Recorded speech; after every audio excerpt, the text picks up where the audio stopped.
when the entire auditorium rose to its feet. Only one ribbon of red remained untouched on the two empty seats. Right then, my phone started ringing off the hook. I did not wait for an apology. I decided to let the silence of those chairs speak, and it made the whole town listen. My name is Mara Whitaker. I am 27 years old. Today, I am being awarded the President's Award for Academic Excellence, the highest honor Stanford bestows on its graduate students. My dissertation, the 5 years of my life bound in black and archived in the library stacks, is on health equity and data science. It is, in simple terms, a complex series of algorithms designed to find the people our systems miss.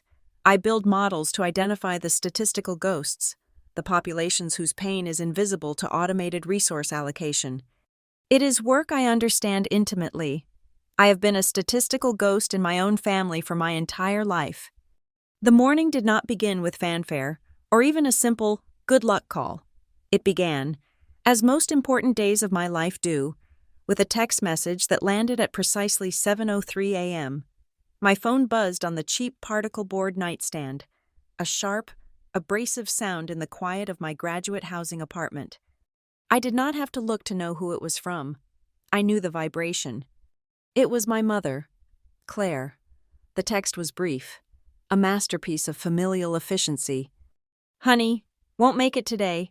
Sunny needs help moving into her new place. The U-Haul is only for today and your father has to drive it. You understand? Congrats." I stared at the glowing green bubble. You understand. It was not a question.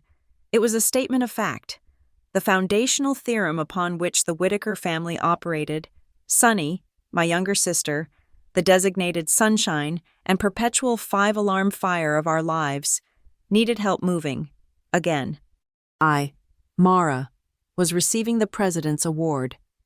The scales, in my mother's mind, were perfectly balanced. A U-Haul versus 5 years of doctoral work. The tangible, immediate need of Sunny versus the abstract, distant achievement of Mara. The U-Haul, as always, won. My thumbs hovered over the keyboard. I could feel the acid rising in my throat. I could type, "This is the most important day of my academic life. Mom. This is the culmination of everything. I was given 2 front-row seats. I told you this 6 weeks ago." But I knew the algorithm. Protesting would only generate a null response. It would be met with defensive deflection. "Mara, don't be difficult. Sunny is overwhelmed. You've always been so independent. We're proud of you.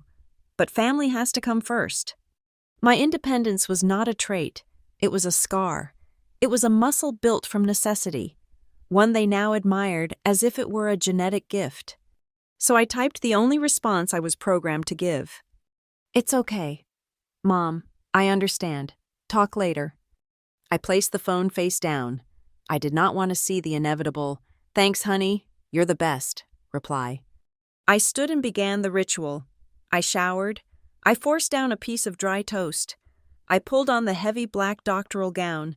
I adjusted the 8-sided velvet tam, the one with the soft gold tassel. The regalia felt like armor, heavy and protective. I looked at my reflection. My eyes were clear. I would not cry. Crying was a request for comfort. I had stopped making those requests a decade ago. I walked from my apartment near Escondido Village, across the sprawling campus.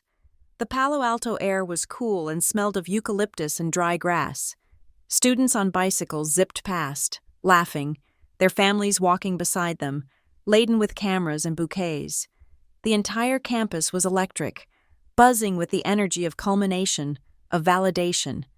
Memorial Auditorium is not just a building. It is a declaration. Its Byzantine-style facade and massive dome are designed to make you feel small, to impress upon you the weight of the institution. Inside, the air was warm and thick with the scent of old wood, floor polish, and the collective perfume of 1,000 proud, anxious families. The orchestra was tuning, a chaotic cloud of notes that slowly resolved into harmony. The sound of thousands of programs rustling filled the air. I found my place in the procession line, filed in with the other doctoral candidates. We were seated in the front sections, a sea of black robes. And from my seat, I could see them. Row A, seats 10 and 11. They were impossible to miss. They were the best seats in the house. The ones I had reserved the instant the email link went live. The university, in its infinite organizational wisdom, had marked all honored guest seating with a thick, cardinal red velvet ribbon, draped gracefully over the back of the chair. My 2 seats were pristine. The ribbons were untouched. The commemorative programs lay neatly on the dark velvet upholstery, waiting for hands that would not come. I had known this would happen. Yesterday, I had taken an action, a small act of preemptive grace. I had walked to Cardinal and Vine, the small, expensive florist shop on University Avenue. "Something for a celebration?" the florist had asked, smiling. "Something for an absence," I had replied, my voice even. I'd chosen them carefully, 2 small, identical bouquets, pure white tulips, for a forgiveness I was still negotiating with myself, and deep, blood-red dahlias, for the strength it took to arrive at this moment alone. I had given them to an usher this morning, with a $20 bill. "If row A seats 10 and 11 are still empty at 9:30 a.m., would you please place these there?" The usher, a kind-faced woman who looked to be someone's grandmother, had glanced at the empty seats, then back at me in my robes. She saw the whole story in a single, devastating look. She just nodded, her hand patting mine. "Of course, dear." And now, there they sat, 2 small bursts of color in the void. They were not just empty seats. They were placeholders. They were witnesses. The ceremony began. The provost spoke of legacy, of the future, of the Stanford spirit. My palms were damp, but my breathing was steady. I focused on a point on the stage, a small chip in the wood of the podium. Then, the president's award. My advisor, Dr. Gabriel Alvarez, was speaking my introduction. He spoke of my work, his voice amplified by the speakers, filling the massive hall. "Mara Whitaker's research," he was saying, "is not just about data, it is about justice. She developed a model that identified and corrected for systemic bias in medical supply chains, ensuring that rural and underserved clinics received critical resources during the wildfire crises. Her work has already saved lives." I could feel the heat of the main spotlight. On the 2 massive screens flanking the stage, my official headshot appeared. And then the camera operator did something I had not anticipated. Perhaps they were looking for the proud family.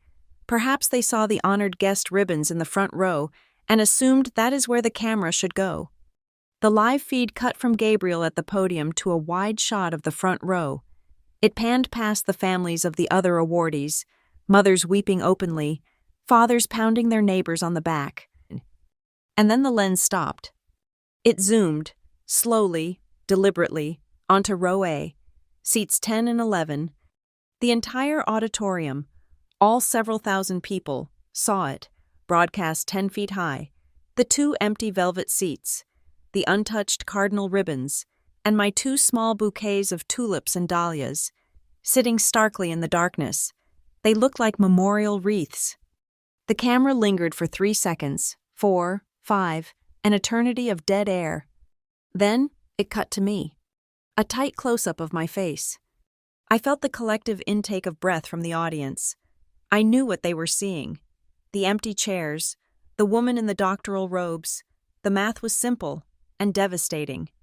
I knew what they were looking for. The quiver of a lip, the glistening of an eye, the single, cinematic tear of the abandoned daughter. I refused. I did not blink. I held my breath, and I constructed a smile. It was not a smile of joy. It was not a smile of gratitude. It was a smile of pure, unadulterated maintenance. It was the smile I had perfected over 27 years. The smile I gave when my 10th grade science fair project, the one that won the state prize, was attended by no one. The smile I gave when I moved into my freshman dorm alone, carrying my own boxes.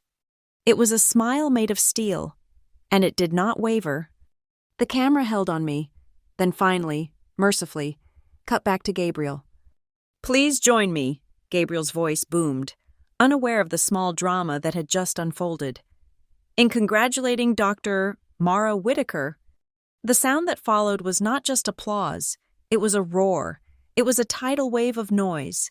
My peers, my colleagues, my professors, they rose to their feet. Gabriel was beaming, clapping so hard his hands were a blur. The entire auditorium was standing.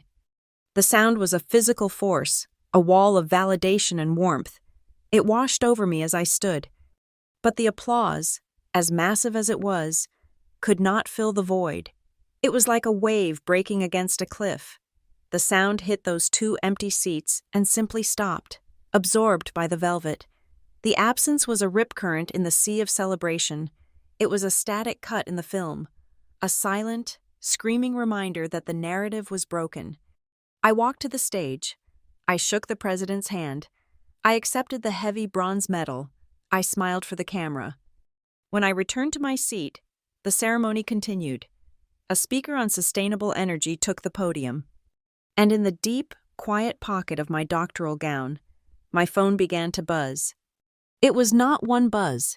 It was a cascade, an avalanche. Buzz, pause, buzz, buzz. It vibrated against my leg, insistent, demanding. I did not need to look. I knew. Aunt Caroline, from back in Cypress Bend, Washington, my cousin, Mark, old high school classmates I had not spoken to in 5 years, even, probably, a local reporter from my hometown paper who had been sent the livestream link. The screen, dark in my pocket, would be lighting up with the previews. "Mara, we saw the ceremony. Where were Tom and Claire?"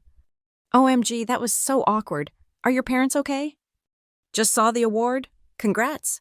But the camera on those empty seats? What happened?" "This is Sarah from the Cypress Bend Chronicle, hoping for a comment on your incredible award." I did not reach for the phone. I did not silence it. I let it vibrate. I kept my eyes fixed on the stage, but I was no longer listening. I was looking past the speaker, past the lights, to the 2 seats in the front row. They were being noticed. After a lifetime of my quiet achievements being passed over, my family's absence had finally become loud enough for everyone else to hear. Have you ever only been recognized, truly seen, when your success becomes so undeniable that it casts a light on the exact shape of the hole they left behind? They were not here to see me. But now, it seemed, the whole world was here to see them. The buzzing in my pocket was a mechanical insect, insistent and jarring against the heavy silence of my own thoughts. The speaker on stage was discussing something about the future of energy, but I was anchored in the past. That phone, vibrating with the sudden, frantic interest of a world that had just noticed my family's absence, was the precise trigger. It was the sound of my 2 worlds colliding. The world I had built, and the world I had escaped. To understand the empty chairs, you have to understand Cypress Bend, Washington. Cypress Bend is not a town. It is a terrarium. It is a small, damp collection of clapboard houses and steepled churches nestled between the gray arms of the Puget Sound and the dense, perpetually shadowed pine forests. It is a town where everyone knows your name, your car, your preferred blend of coffee, and most importantly, your designated seat in the church pew. In Cypress Bend, order is maintained by unspoken consensus. Our lives were governed by these invisible ledgers. My father, Thomas Whitaker, was the town's chief accountant. He was a man who believed the world was a series of balance sheets. Everything could be reconciled, quantified, and filed. He was conservative not in a loud political way, but in a deep, cellular way. He believed in firm handshakes, paid-off mortgages, and the reliable performance of a 20-year-old Toyota Camry. His emotions were, as a rule, audited and found to be unnecessary expenditures. My mother, Claire, provided the aesthetic counterbalance. She was the director of the St. Aurora's church choir. Her life was dedicated to harmony. Not truth, not justice, but the smooth, pleasing blend of voices that ensured no one note was too sharp or disruptive. She managed the town's emotional temperature, smoothing over conflicts, organizing potlucks, and ensuring that the surface of our lives remained placid and bright. And then there was my sister, Sunny. Sunny was, as her name implies, the sun. She was the gravitational center of the Whitaker family. She was not just a person. She was an event. She was loud. She was vibrant. She was chronically disorganized. And she was emotionally incandescent. She felt everything at maximum volume. Her triumphs were town parades. Her sorrows were natural disasters that required all available community resources. If my father was order and my mother was harmony, Sunny was the glorious, necessary chaos that gave their lives purpose. And I was Mara. Or more accurately, I was Sunny's sister. It was not a nickname. It was my primary designation. Oh, you're Sunny's sister, the quiet one. How is Sunny doing? And you're doing well in school, right? My identity was an addendum, a C also, in the index of our family's life. I was the responsible one, the independent one, the one who, as my mother often said with a relieved sigh, never needed a thing. I learned early that my needs were disruptive to the harmony. My achievements were quiet. Clerical errors in the grand, emotional ledger of Sunny's life. The pattern was set so early, I barely remember a time before it, but the first time the silence became loud, the first time I understood the algorithm, was my 10th birthday. It was October, the 5th, my birthday. It was also, as it happened, the day my parents had designated for Sunny's great room upgrade. My sister, then 7, had decided she was no longer a pink girl and required an entirely new teal and yellow ocean theme. This project, which involved new furniture, painting, and a trip to Seattle for specific starfish-shaped drawer pulls, had consumed my parents for weeks. I came downstairs that morning, 10 years old, expecting something, a recognition. The house was chaotic. My father was deciphering a set of Swedish furniture instructions. My mother was on the phone, arguing with a paint store. "Mom?" I had ventured. "Not now. Mara, the primer is the wrong shade. Can you just see if Sunny wants toast?" I spent the day as a shadow, a stagehand in the production of Sunny's new room. I held screwdrivers. I fetched glasses of water.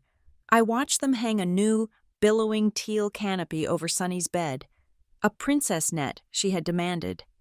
That evening, exhausted, my mother finally clapped her hands, covered in eggshell white paint. "Okay, dinner," and she smiled, as if remembering a small, misplaced item. "Cake." A sliver of hope. She had remembered. She brought it out from the fridge. It was a small sheet cake from the local Safeway. As she set it down, my heart, which had been a tight knot all day, simply stopped. In cheerful, looping blue frosting, it read, "Congratulations, Sunny, on your new room." I stared at it. I watched my father light the candles. I watched Sunny, thrilled to have yet another focal point, bounce in her chair. "Wait," my father said, his brow furrowing as he looked at me. "Wait, Claire, today is— oh dear." My mother's face went pale, then flushed a deep, embarrassed red. The harmony was broken. "Oh, Mara, honey, my goodness, with the paint and the U-Haul, it just completely—" She looked at the cake. She looked at me. "We can scrape it off," Sunny suggested brightly. I just stood there. I was not sad. I was not angry. I was observing. I was a data point. Realizing the hypothesis was correct, I did not register. "It's okay," I said. The first of 1,000 it's okays. The silence in the kitchen was awful. It was the sound of their failure, and my failure to need them loudly enough. My father, in a rare burst of non-accounting energy, hurried to his briefcase. "Wait, I have just the thing. I almost forgot. This is for you. Mara, happy birthday." He handed me a small, vinyl-bound notebook. It was dark blue. On the cover, embossed in fading gold leaf, was the logo of a regional freight and logistics company, Pacific Gateway Shipping. "We deliver your world." It's from the transportation fair I went to in Tacoma last month, he said, beaming, genuinely proud of this solution. Top quality. Look at that binding. You like writing, don't you? It was a promotional giveaway. Leftover swag. I took the notebook. I ran my thumb over the raised logo. Thank you, I said. It's perfect. Sunny got the first piece of cake. That night, I sat in my room, which was still the same beige it had been for my entire life, and I opened the shipping notebook. The pages were thin, watermarked with the company's logo. I took a pen, and I wrote my name on the first page, Mara Whitaker. And then I kept writing. I wrote about the cake. I wrote about the paint. I wrote about the feeling of being a ghost in my own home. I did not write with anger. I wrote with the detached precision of an analyst. I was documenting the system. That notebook, designed to calculate freight tonnage and delivery schedules, became my sanctuary. It was the one place in the world where I was not Sunny's sister. I was just Mara. It was the one place I was allowed to call my own name. The pattern, once established, calcified. My 7th grade science fair, I had spent 3 months in the garage, building a fully functional wind turbine from bicycle parts, PVC pipe, and a small generator I'd bought with my babysitting money. It was complex. It was ambitious. It worked. The day of the fair, the gymnasium was a cacophony of baking soda volcanoes and potato batteries. My mother had promised, "We'll be there, honey, right after we take Sunny to her soccer team photos." I stood by my display for 2 hours. I watched other parents circle, asking questions. I watched the judges, their faces impassive, as I explained the principles of electromagnetic induction. They left. I waited. The gym started to empty. Sunny's team photos were notorious. They always ran long. They always involved celebratory pizza afterward. The announcements began. 3rd place, 2nd place. And the 1st place grand prize, the principal announced, his voice echoing in the half-empty gym, goes to Mara Whitaker for her project, Harnessing the Bend, a homemade wind turbine.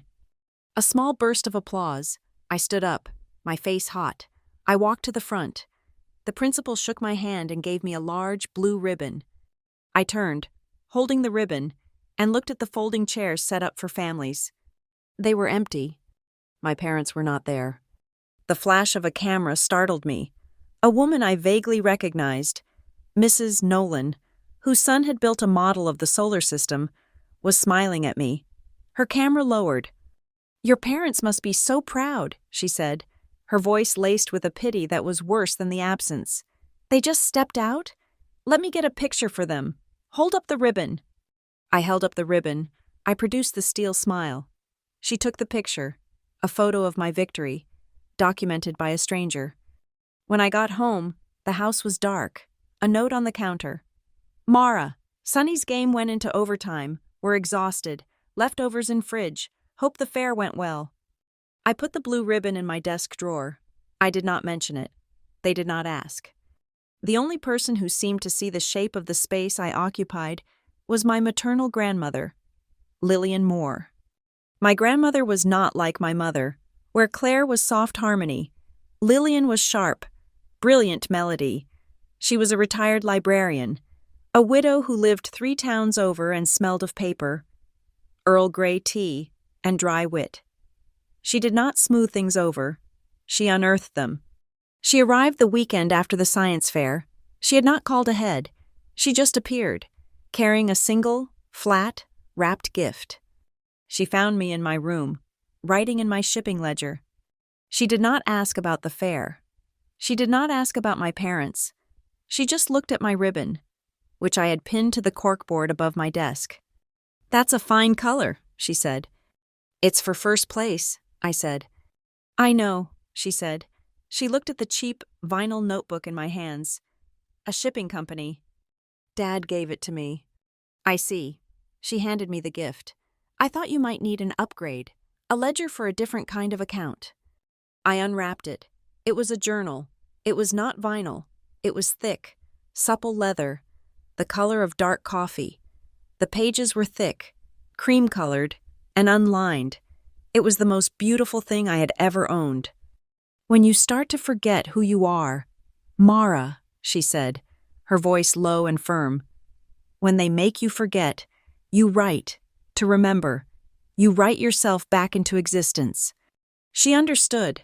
She saw that I was being erased, line by line, by the casual, loving neglect of my own family. That night, I opened the leather journal. The smell of it was rich and permanent. I took my best pen, and I wrote on the very first page. I did not write my name. I wrote the truth.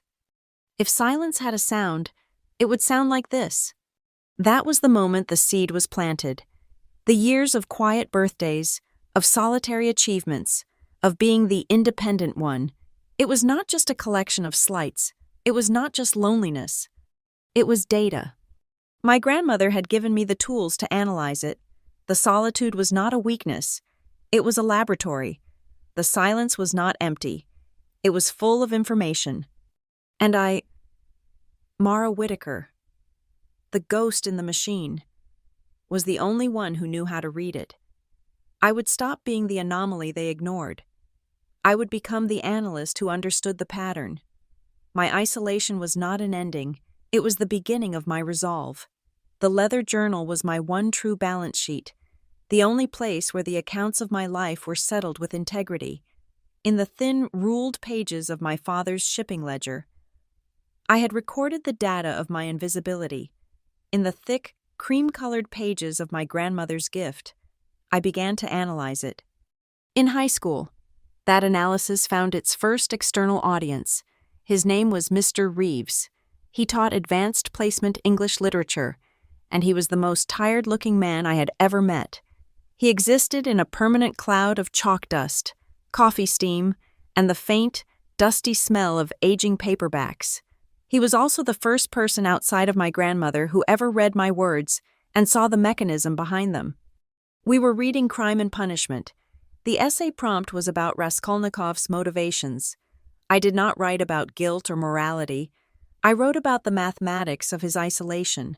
I wrote about him as a data point that had separated from the set and the inevitable, violent regression to the mean. I described his alienation as a systemic failure, a bug in the code of society. Mr. Reeves kept me after class. I expected a red-penned critique of my unorthodox thesis. He was sitting at his massive oak desk, my paper flat in front of him, his coffee mug steaming next to it. He tapped the final page with one finger. He looked at me over the top of his wire-rimmed glasses. "Mara," he said, his voice quiet, "this is a terrifyingly precise piece of writing." I waited.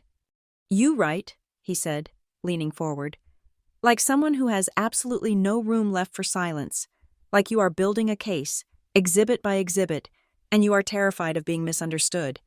He saw me. He did not see Sunny's sister. He did not see the quiet one. He saw the analyst. "Where are you applying to college?" he asked. I shrugged. "The State University? Maybe Western Washington?" He let out a short, sharp laugh that sounded like a cough. "No, you are not. You are applying to the Ivy League. You are applying to Stanford. You are applying to the places that are built for minds like this." The words hung in the air, impossible and bright. Stanford. It was a name, not a place. It was a logo on a sweatshirt, a concept as abstract as the moon. I made the mistake of mentioning it at dinner. The reaction was immediate, a perfect case study in the Whitaker family algorithm. My father, Thomas, did not look up from his plate, where he was methodically separating his green beans from his mashed potatoes. "Stanford. Mara, be realistic.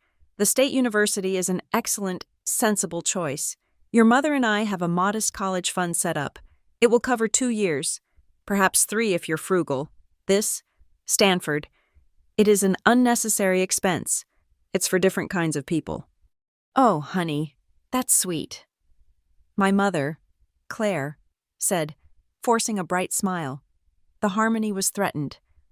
"But it's so far away, all the way in California, and the stress of it. Mr. Reeves means well, but it's all a bit fantastical, isn't it? Why aim for all that pressure? Just focus on being happy here." Here was the terrarium. Pressure was the code word for any ambition that required them to adjust their own comfortable lives.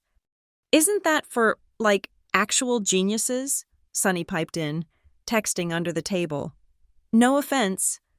"It's okay," I said, the old familiar words. But that night, I went to the old family desktop, the one tucked into a cramped alcove off the kitchen. I waited until the sounds of the house had settled, until my father's light snoring had begun and my mother's television show had ended. I typed STANFORD. The website loaded, slow and jerky on our connection. It was not gray and damp like Cypress Bend. It was sandstone and palm trees, and a sky so blue it looked artificial. It was a different world. I found the admissions page. I read about the essays. I saw the application fee. $75. It felt like $700. My father's voice echoed in my head. Unrealistic, fantastical. I took a deep breath, my hand on the mouse. Just because no one in my family has ever tried, I thought, the words forming as clearly as if I were writing them in my journal, does not mean I cannot. I needed an ally. I called my grandmother Lillian the next day. I told her what Mr. Reeves had said and what my family had said. Her voice over the line was as sharp and clear as a struck bell. "Of course they did," she said, without a trace of sympathy. "Claire and Thomas have built a very comfortable, very small box for themselves. When you start to outgrow their image of you, they won't understand at first. It frightens them. It proves the box is small. Do not let them make their limitations your own. Mara, do not you dare stop." So I began to move in silence. I became a creature of parallel lives. In one life, I was Sunny's sister, the quiet, reliable girl who got good grades and never caused a problem. In the other, I was a silent, focused engine. I joined the debate team, not because I liked public speaking, I hated it.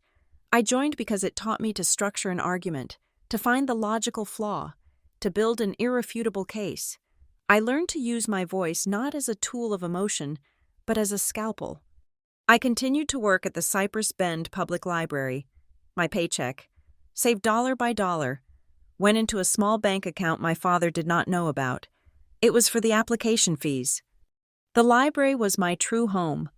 The silence there was different from the silence in my house. My house silence was an absence, a void where things should have been said. The library silence was an active, breathing thing. It was the sound of order, of containment. The Dewey Decimal System was my first algorithm, a perfect, logical structure for organizing the chaos of human thought. My job was to reshelve books, to restore order. I would run my fingers along the spines, putting knowledge back where it belonged.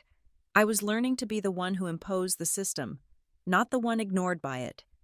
I wrote my application essays at a small carrel in the back of the nonfiction stacks, surrounded by books on physics and economics. I wrote about the wind turbine. I wrote about the logistics of shipping and how the same principles applied to the distribution of opportunity. I did not write. "My family ignores me," I wrote. "We must build better systems for seeing the invisible." I sent the applications from the post office, using my own money. When the acceptance letters came, I collected them from the mailbox before anyone else. The big envelope from Stanford felt heavy, impossibly thick. I took it to my room, shut the door, and opened it with shaking hands. The full scholarship was the key. It was the one part of the equation my father could not argue with. An unnecessary expense had become a full ride. The balance sheet had tipped. My move-in day in late August was a masterclass in their casual neglect. It was, inconveniently, the same weekend as Sunny's first regional soccer tryouts for her select team. "Mara, you understand," my mother had said, her hand on my arm, her eyes already distant, focusing on shin guards and orange slices. "This is everything for Sunny. We just can't both be there, and your father has to drive her. You're so capable. You'll be fine. Won't you?" "I'll be fine," I said. So I went to Stanford the same way I had navigated most of my life, alone. I took a Greyhound bus from Seattle to Palo Alto. It took 2 days. I sat by the window, my backpack on my lap, the leather journal inside it. I watched the green pines of Washington turn into the brown, rolling hills of California. When the bus finally pulled into the station, I took a taxi to campus. The scene at my freshman dorm was overwhelming. It was a riot of minivans, SUVs, and families. Fathers, red-faced and sweating, were hauling mini fridges up the stairs. Mothers were tearfully making beds, smoothing non-existent wrinkles from new comforters. I grabbed my 2 large suitcases from the curb, one in each hand, and dragged them, step by step, up the 3 flights of stairs to my room. When I pushed open the door, my roommate was already there. She was perched on a mountain of unpacked boxes, eating a cannoli from a white paper box. She had bright red hair, a loud laugh, and was surrounded by what appeared to be her entire extended family. "You must be Mara," she yelled over the din. "I'm Rhea Nolan. This is my mom, my dad, my Uncle Tony, and my Aunt Sophia. Get in here. You're too skinny. Have a cannoli." I just stood in the doorway, my suitcases at my feet, my arms aching. I was so exhausted, so completely out of my element, that I could not speak. Rhea's smile softened. She saw me. She saw the empty hallway behind me. She saw the 2 suitcases. She understood in an instant. "Hey, Ma," she said, her voice suddenly softer. "Get Mara a water, would you? And then I think we're good. We can take it from here." Her mother, a warm, bustling woman, handed me a bottle of water and squeezed my shoulder. "It's so nice to finally meet you, dear." Within an hour, they were gone. Rhea and I sat in the middle of the cluttered room. "Your family not the sentimental type?" Rhea asked gently, nudging the box of cannolis toward me. "Something like that," I said. "Well," she said, ripping open another box, "their loss. We've got work to do." Rhea Nolan became my chosen family. She taught me how to argue for the sake of it, how to eat pizza at 2 a.m, and how to accept help without feeling like it was a debt. But my true transformation happened in the library. The silence of Green Library was not the passive, damp silence of Cypress Bend. It was the silence of 1,000 minds working in unison. It was the sound of systems, of code, of history, of logic. My loneliness, the isolation I had always felt, began to change. It was no longer a personal failing. I began to see it as a structural problem.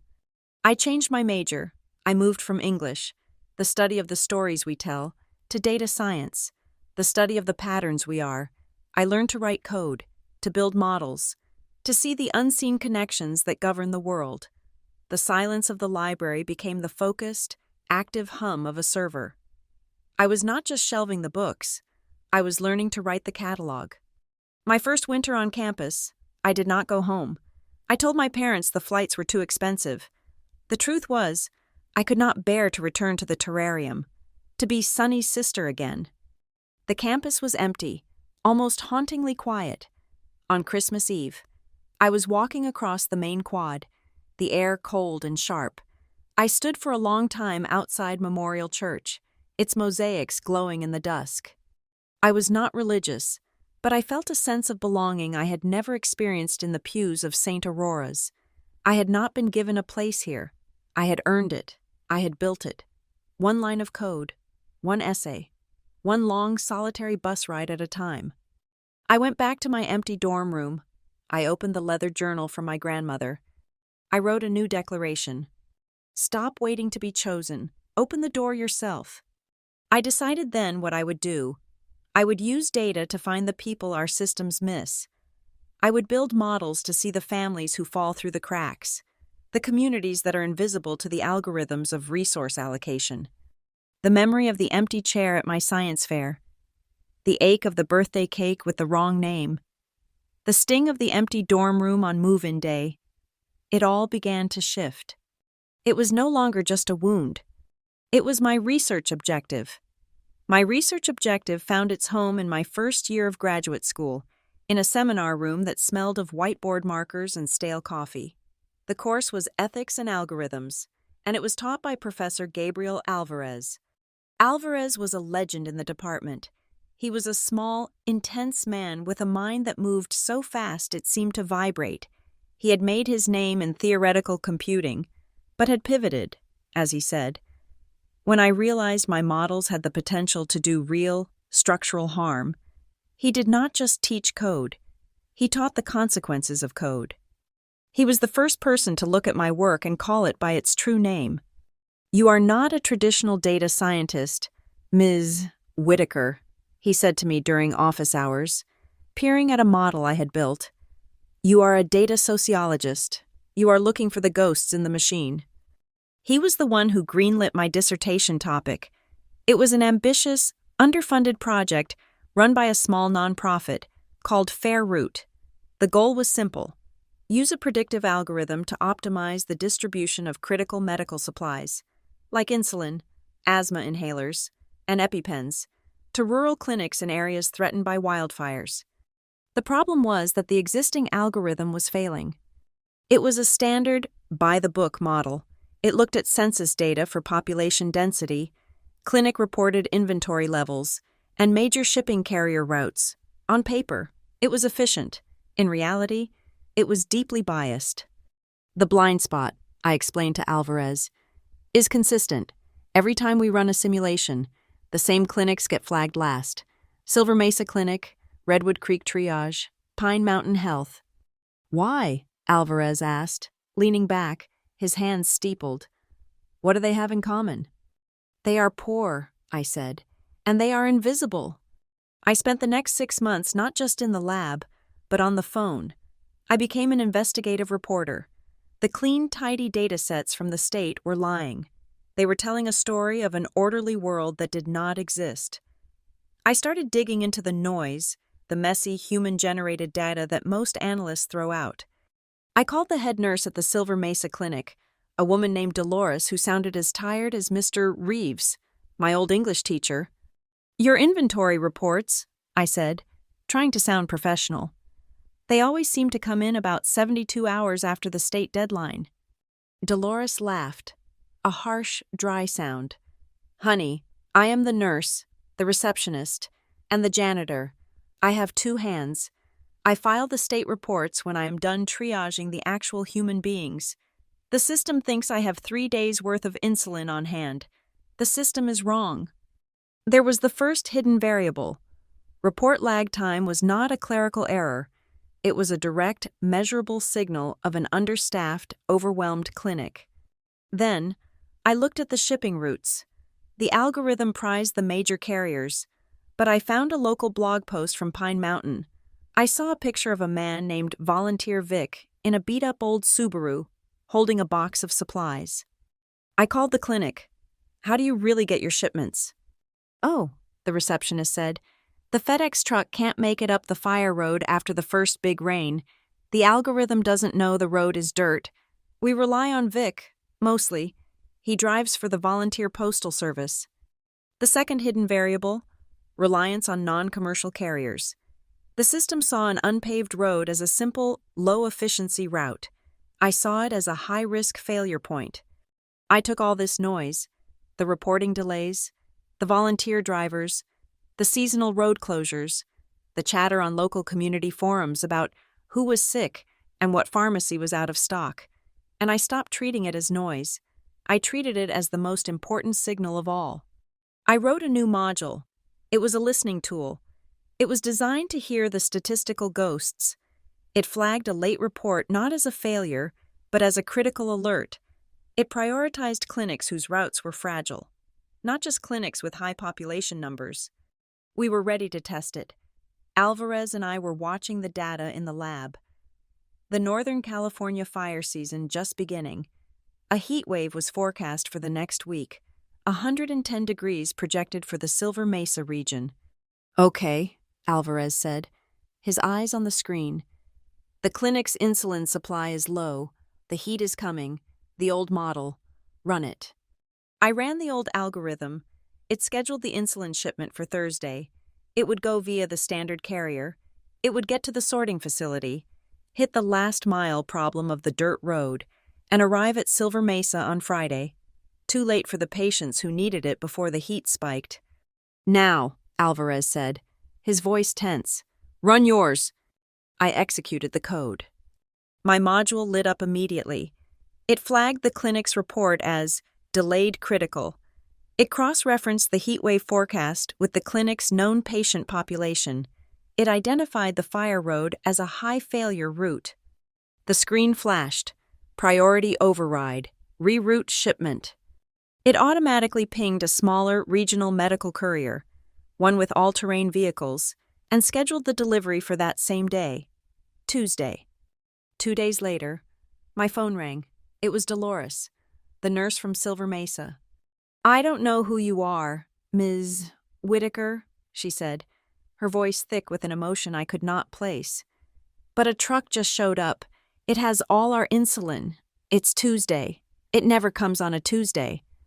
"It's the new routing model," I said, my own voice unsteady. Did it work?" "A heat wave is starting tomorrow," she said simply.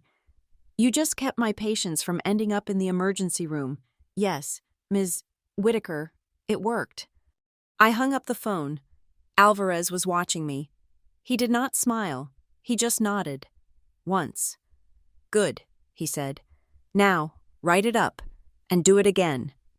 The local paper in Silver Mesa's county ran a story. It was not a big one. "New Stanford algorithm gets medicine to Silver Mesa Clinic ahead of heatwave." But it was enough. That small article was forwarded, and forwarded again, within a month. Fairroot was contacted by a major private foundation. They were offering a $2 million grant to expand the project. And I, Mara Whitaker, the doctoral student who used to be Sonny's sister, was suddenly in the spotlight. The grant required an interdisciplinary team: logisticians, public health experts, coders, sociologists, the foundation, and Alvarez asked me to lead it. It was the first time in my life I had been put in charge of anything. It was the first time I was in the spotlight not because of a failure, not because of an awkward absence, but because of my results, because I had built something that worked. I poured everything I had into it. I lived in the lab. I ran on coffee and the adrenaline of a problem finally yielding to a solution. I was in meetings with department heads, with foundation executives, with grizzled shipping managers. I was terrified. But my old training from the debate team kicked in. I was precise. I was prepared. I built my case. I was also running on fumes. I was working until 2 or 3 in the morning, every night. I was driven by a deep, cold, terrified engine. The fear that if I stopped, even for a moment, they would realize I did not belong, that I was a mistake. Alvarez called me into his office. He gestured for me to close the door. "You're doing excellent work, Mara," he said. He looked tired. "The foundation is thrilled. The team respects you." "Thank you, Professor," I said, waiting for the but. "But," he said, "you look like a ghost. You're trying to do every part of this yourself. You are burning yourself out, trying to prove you belong here." I stiffened. "I'm just being thorough." "No," he said, his voice firm but not unkind. "You are acting like that girl who had to carry her own suitcases up the stairs. You are still that girl. You're afraid that if you ask for help, or if you are not perfect, it will all be taken away. You are afraid of the empty chair." I flinched. I had told him about my family, once, in a moment of weakness. "You already belong, Mara," he said quietly. "Your work earned you the seat. Now you have to learn to actually sit in it. Stop burning yourself down to keep the project warm."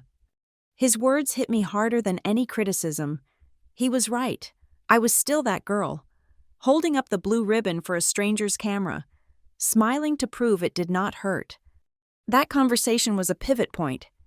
I did not stop working hard, but I stopped working from a place of fear. I started leading. That semester, I was nominated to be the president of Women in Systems, a campus group for female-identifying students in engineering and data science. At my first meeting as president, I looked around the room. I saw 15 younger versions of myself, brilliant, terrified, and all trying to be invisible and perfect at the same time. I thought about what Alvarez had said. I thought about my mother's harmony and my father's balance sheets. "We're going to change the rules," I announced. "What rules?" one of the sophomores asked. "The rules that say you have to be quiet to be taken seriously. The rules that say you have to apologize for taking up space. This is what we're going to do. We are going to learn how to present our work with total, unapologetic confidence. We are not going to wait to be called on. We are going to learn how to speak just enough to be heard, but how to show up so fully that we cannot be ignored." I taught them. I ran workshops. I brought in speakers. I coached them, one-on-one, on how to build their case, just as I had on the debate team. I was, in essence, teaching them the lessons of my own survival. It was a Tuesday night. I was in the deep, quiet stacks of Green Library, buried in a carrel, working on the next phase of the Fair Route expansion. It was almost midnight. The only sound was the hum of the ventilation and the distant click of a keyboard. My laptop pinged. An email. It was not from my team. It was not from Alvarez. The sender was Office of the President, Stanford University. The subject line was President's Award for Academic Excellence. I stared at it. It had to be a mistake. It was a university-wide email. Surely. My hand was shaking. I clicked it. "Dear Ms. Whitaker," it began. "On behalf of the President and the Review Committee, it is my extraordinary pleasure to inform you that you have been selected as this year's recipient of the President's Award for Academic Excellence in honor of your groundbreaking work on the Fair Route project." I read the sentence 3 times. The library was silent, but the world had just turned into a ringing, high-pitched scream. My hand, the one on the mouse, was visibly trembling. It was a tremor that started in my chest, a deep, seismic shock. This was not a science fair. This was not a state prize. This was it. This was the one they could not ignore. This was the one that would be broadcast. This was the one that came with 2 front-row seats.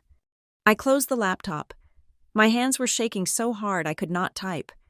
I sat in the darkness of the library, the smell of old paper and my own ambition thick in the air. And for the first time, I did not think, "I can't wait to tell them." I thought, "They will have to come." The email from the president's office was a line of code that shifted my entire operating system. The shaking in my hands was not just adrenaline, it was the vibration of 2 tectonic plates of my life colliding. The Mara who was Sonny's sister, and the Dr. Mara Whitaker who had just won the President's Award. That night, I did the math. The ceremony was in 6 weeks. 6 weeks, 3 days, and roughly 4 hours. I knew the text I had to send, the call I had to make. This was not an email invitation. This was not a casual, "if you can make it." This was the call I had been waiting my whole life to make. I dialed. My mother, Claire, picked up on the 3rd ring. Her voice coded in its usual, pleasant harmony. "Mara, honey, what a nice surprise. How is everything out there in California?" "It's good. Mom, everything is good. I have some incredible news." I said the words, President's Award for Academic Excellence. I explained what it was, the highest honor, the ceremony and memorial auditorium, the speech, the medal, and then the payload. "They've reserved 2 front-row seats for me. Mom, for you and Dad. Row A. I need to confirm the names by next week." The silence on the other end of the line was not the silence of awe. It was the silence of calculation. It was the sound of a balance sheet being consulted. "Oh, Mara," she said finally. "Oh, honey, that's wonderful. The President's Award? My goodness, that sounds so important." "It is," I said, my voice flat, waiting. "The thing is, Mara," she began, and I could hear the harmony modulating, shifting into the key of apology. "The timing is it's just terrible. That's the exact weekend Sunny is moving into her new apartment in Portland. You know, the one with the balcony." I did not know. I did not know she was moving. It's the only weekend her friend with the truck can help. And your father, well, he has to drive the U-Haul. You know Sunny. She'll be an absolute wreck without us. She just can't handle these big things alone. And I can... The words were unspoken, as always. She needs us. Mara, my mother continued, her voice gaining the familiar cadence of loving, reasonable sacrifice. You're so capable. You always have been. We'll be cheering for you. I promise. We'll watch the whole thing if they put it on the computer. You have to take pictures for us. I stared at the white, beige-colored wall of my apartment. I was back at my 10th birthday. I was back at the 7th grade science fair. The data was consistent. The algorithm was predictable. It's the highest honor the university gives, I said. It was a weak protest, a final, flickering data point. I know, honey, and we are so proud of you. We could just burst, but family has to come first. You understand? There it was, the foundational theorem. I understand, I said. My voice was calm. It was the voice of the analyst confirming the results. I have to go. My model is running. I hung up. I did not cry. The shaking had stopped. It was replaced by a stillness that was cold, hard, and absolute. That night, I could not work. The code on my screen looked like meaningless symbols. At 2 a.m, I left the lab. I walked across the sleeping campus, the silence broken only by the sound of the sprinklers hissing on the oval. I went to Memorial Auditorium. A side door was propped open by a cleaner's cart. I slipped inside. The main hall was dark, a vast cavern of velvet and shadow. A single ghost light, one bare bulb on a tall stand, was lit on the center of the stage, casting long, distorted shadows. I walked down the sloping aisle, my footsteps echoing in the massive quiet. I found the stage, climbed the small steps, and stood at the podium. I stood under the weak, lonely light. I looked out at the thousands of empty seats, rising into the gloom. I had been practicing my acceptance speech, a speech about my work, about algorithms and justice, about seeing the invisible. I opened my mouth and whispered the first line into the void. My work is about finding the patterns in the data that reveal who we leave behind. The hypocrisy of it, the sheer crushing weight of the irony, almost buckled my knees. I looked down at the front row, row A. I could just make out the small brass plaques for seats 10 and 11. They would be empty. I could just not go. I could accept the award, and no one would know. I could do what I had always done. Absorb the absence. Make it invisible. Protect the harmony. My mother's voice, you understand. My grandmother's voice, write yourself back into existence. I gripped the sides of the podium. No, I whispered to the empty seats. I took a breath. I thought about my speech. I thought about the core of my work. I was not just a data scientist. I was a data visualizer. It was my job to make the invisible visible. It was my job to present the data, no matter how uncomfortable. Their absence was a data point, the most significant one of my life. I would not hide it. I would not protect them from it. I would visualize it. When no one saves you a seat, I whispered, the words new and sharp. You add another chair. I made my decision. Right there, in the dark, under the single light. I would not have 2 empty seats. I would have one. The other would be for the woman who had always shown up. I walked back to my apartment as the sky began to turn a pale, bruised gray. I opened my laptop. I went to the guest registration portal. Guest 1, Lillian Moore. I called her the next morning. When I told her about the award, she wept.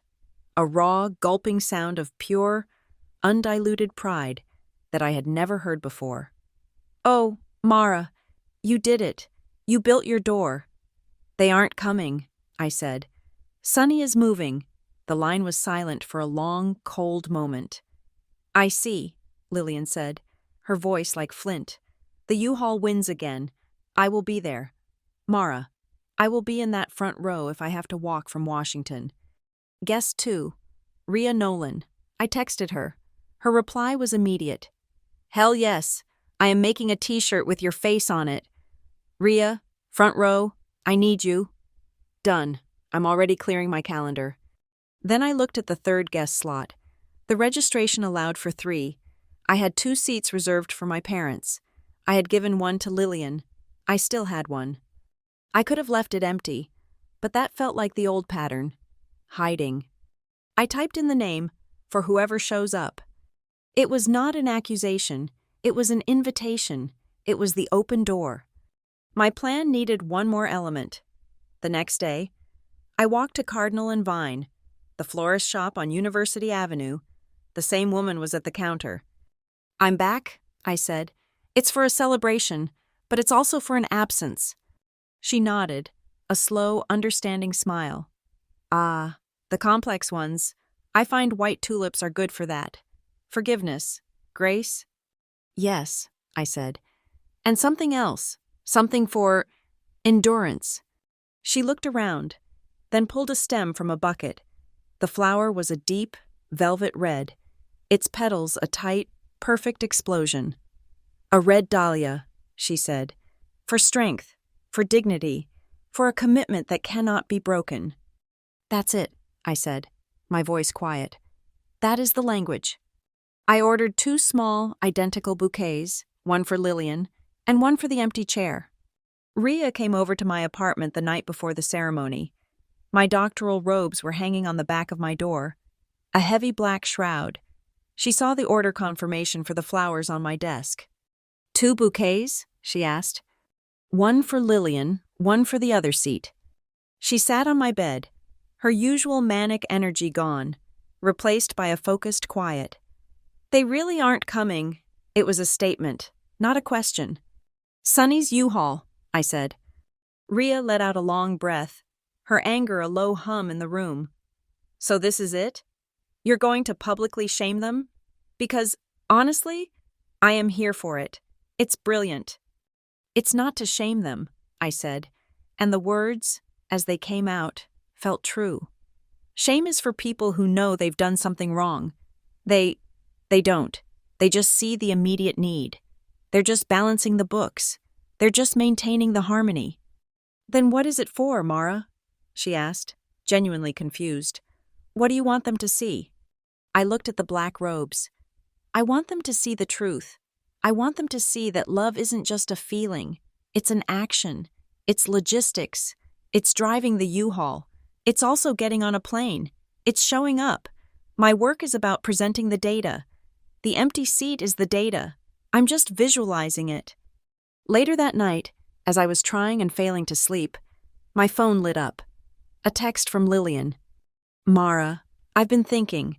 It is easy to be angry. It is easy to want to punish them with your success. Don't build your pulpit from resentment. Build a door from your light. Be so bright they have no choice but to see the door. I am already so proud. I can barely breathe." I looked at her message. I got out of bed and found my leather journal, the one she had given me. I found a spool of thin crimson ribbon I had from an old project. I tied the ribbon around the journal, a bookmark, a promise. I would not build a pulpit. I would build a door. But a door has a frame. It has edges. It shows you the shape of the space. The next morning, the morning of the ceremony, my phone was quiet. I had put it on Do Not Disturb. I had cleared my notifications. I would not spend the morning hoping for a last-minute miracle call. I would not check flight arrivals. I would not entertain a single fantasy of them rushing in at the last second, apologizing. No expectations, no excuses. I got dressed in silence. I put on the heavy robes. I looked out my window. The campus was alive. I saw a family of 6, all in matching red Stanford t-shirts, trying to take a selfie. I saw a father awkwardly, proudly, adjusting his son's doctoral tam. The air was full of celebration. I felt still. I was not the lonely girl in the dorm room. I was not the invisible sister. I was Dr. Mara Whitaker. I was an analyst, and I was about to present my findings. I walked to Memorial Auditorium. I found the usher I had spoken to, the kind-faced woman. I handed her the 2 bouquets and a $20 bill. "Row A, seat 10, I said, handing her the tulips and dahlias for Lillian. And row A, seat 11, I handed her the matching bouquet. They will be empty. She looked at me. She saw the robes. She saw my face, calm and set. She saw the whole story. She just nodded. I will make sure they are placed perfectly, dear. I went to my assigned seat with the other honorees. I sat. I watched the thousands of people file in. The orchestra was tuning, a chaotic, beautiful noise. I could see the front row. I saw Lillian arrive, her silver hair pinned up. She looked radiant. The usher seated her. And next to her, seat 11, the usher, true to her word, had placed the bouquet. The air conditioning in the old building kicked on, sending a cool draft across the stage and the first few rows. From my seat, I watched. The white tulips and the deep red dahlias in the empty chair trembled, just slightly, in the moving air. It looked like the empty chair was breathing. The auditorium lights dimmed, plunging the cavernous space into a hushed, expectant twilight. A spotlight found the moderator at a sleek podium. His voice, amplified, bounced off the polished architecture, welcoming the thousands who had gathered for the final keynote of the summit. As he spoke, the massive screens flanking the stage cut away from his face, panning across the front row, a standard procedure to acknowledge the industry VIPs. And then, the cameras stopped. They did not just pause, they lingered, brutally intimate, on the gap in the front row. The shot zoomed, tight and unflinching, on the plush, crimson upholstery of the empty chair wedged between my mother, Lillian, and my aunt, Rhea. The camera held on the absence. Lillian sat frozen, her posture a masterpiece of aristocratic steel, her gaze fixed forward, refusing to acknowledge the space beside her. Rhea was less composed. She nervously adjusted her silk wrap, her eyes darting to the empty seat and then away, a flush creeping up her neck. In that single sudden, protracted shot, the entire narrative was set. The organizers had made their choice. The absence was not just a fact, it was a statement. The audience, sensing the manufactured drama, shifted, a low murmur rippling through the rows. The empty chair had become the most important person in the room. And now, the moderator's voice boomed, pulling the cameras back. To deliver this year's keynote address, a true innovator who has fundamentally challenged how our industry sees its own data. Please welcome the founder and CEO of Fairroot Analytics, Mara Whitaker. The applause was a wave of polite, standardized noise. I felt it rather than heard it as I walked from the wings. The sound of my own heels on the dark stage floor was the only thing I focused on, one foot in front of the other. I did not walk to the podium. I ascended. The wood felt solid and cool under my palms as I gripped its edges. I looked out, a sea of faces, thousands of them, upturned and anonymous in the glare of the stage lights. The teleprompter screen glowed at the base of the stage, scrolling the safe, meticulously prepared remarks my team and I had drafted. I ignored it. I leaned into the microphone. The small red light was on. I was live. Good evening. The room silenced instantly. There is a seat in the front row tonight, I began, my voice clear and steady, filling the auditorium. It is empty. I paused. I let them look. I let the cameras find it again. Let the discomfort settle. I saw Lillian flinch, a microscopic tremor. We are defined, often, by the empty spaces, the gaps, the things that are not there, the people who are not there. The tension in the room thickened. This was not the keynote they were expecting. We obsess over the absence. We analyze the void. We ask why it isn't filled. We ask who should be there. We posture, and we debate, and we assign blame for the space. We ask, why were we not chosen to fill it? We crave the invitation. We wait to be seen. I let that hang in the air, a shared, uncomfortable truth. But tonight, I am not here to talk about the seats that are empty. I am here to talk about the people who are still standing. I am here to talk about the profound, critical difference between wanting to be seen and choosing to truly see. I saw a few people lean forward. For too long, the narrative of success in this industry, in so many industries, has been about invitation. It has been about being anointed, being selected, being granted permission, being given a seat at the table by those who already sit there. We are taught to wait for the call that validates us. We wait for a door to be held open. We wait, and we hope, and we diminish ourselves, waiting to be chosen. My voice dropped, gaining weight. I am here to tell you that is a lie. A sharp collective intake of breath. Success is not being chosen. It is choosing to continue. It is choosing to build your own table when they refuse you a seat. It is choosing to speak when they demand your silence. It is choosing, every single day, to see your own value when the world tells you that you have none. It is the choice to act. I advanced the first slide. Not a chart, not a graph. It was a swirling, complex visualization of data points, like a galaxy. I founded Fairroot Analytics on this principle. We are a data company, but we do not search for answers. We search for the questions that are being ignored. When we began, we were told that the data we were chasing was useless. It was noise. It was irrelevant. Anomalies. Statistical ghosts. We were told that the repeated complaints of patients, the subtle flags raised by overworked nurses, the hesitation in a supply chain, the warnings logged and dismissed, they were just noise. I pointed to the screen. But noise is just a symphony you haven't learned to read yet. Every single data point in that cloud is a story. It is the story of a woman whose persistent pain was dismissed as anxiety until her appendix burst, a week after her warranty of care expired. It is the story of an elderly man who called his clinic 3 times in 5 days. His warnings about his medication logged and ignored, before a preventable crisis put him in the ICU. It is the story of a community whose zip code statistically, shamefully, guaranteed them a lower standard of care, a slower response time, a higher mortality rate. Our systems, our hospitals, our institutions are designed to listen to the loudest voices. They are designed to respond to profit, to efficiency, to those who already have a seat at the table. Fairroot was built to listen to the noise. We built an engine that honors the invisible. It does not look for what is loud.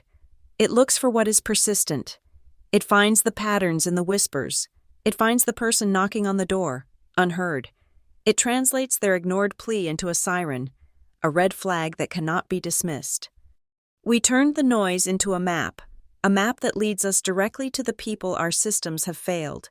We gave the invisible a voice, and it is the loudest, most undeniable thing in this room.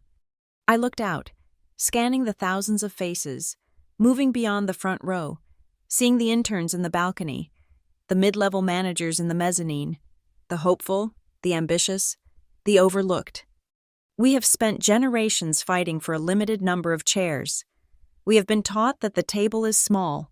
We have climbed over each other, believing that for one of us to sit, another must be pushed away. This is the scarcity mindset they taught us.